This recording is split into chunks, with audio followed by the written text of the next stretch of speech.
Dans ce nouvel épisode de Paroles d'experts, nous continuons à aller à la rencontre de ceux qui font l'intelligence artificielle et la robotique en Nouvelle-Aquitaine.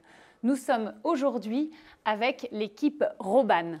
Nous avons rendez-vous aujourd'hui avec Grégoire Passot. Il est maître de conférences à l'Université de Bordeaux et au Labri, le laboratoire bordelais de recherche informatique. Venez voir.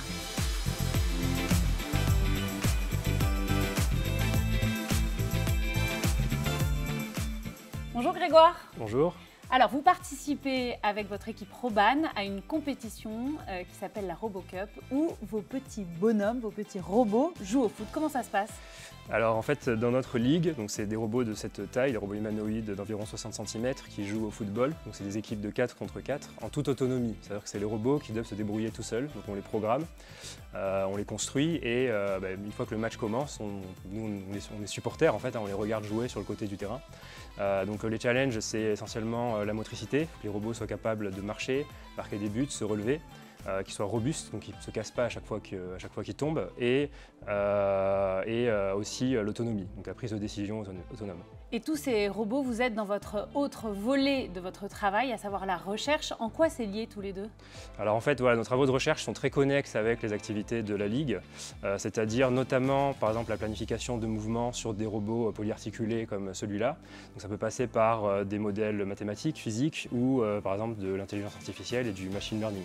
Qui peut servir après dans l'agriculture, dans beaucoup d'autres domaines. Il y a beaucoup d'autres domaines où ça peut être appliqué. On a des applications agricoles, donc par exemple pour aller désherber automatiquement des champs, des applications éducatives et aussi on peut imaginer des applications dans lesquelles en fait, les robots à pattes peuvent accéder à des terrains accidentés ou qui ont été conçus initialement en fait, pour la morphologie humaine. Et donc les robots humanoïdes prennent du sens dans ce contexte-là. Et justement, des robots éducatifs, ça sert à quoi? Ça veut dire quoi? Vous les emmenez dans des lycées pour les aider à avoir envie de programmer? En fait, c'est tout un pan de la RoboCup aussi. On a une partie qui est destinée aux 11-19. Et donc en fait, ça s'appelle la RoboCup Junior. Les équipes sont invitées à participer à des challenges qui ressemblent aux challenges majors, en version simplifiée. Donc des versions de poche qu'on peut déployer dans des collèges, des lycées pour l'apprentissage de la robotique, de la programmation. Donc l'objectif là, c'est la RoboCup l'été prochain. Vous me montrez comment ça marche? On fait un petit essai? Vous allez essayer de me mettre un but avec votre robot, ça vous va? Ok. Alors c'est parti.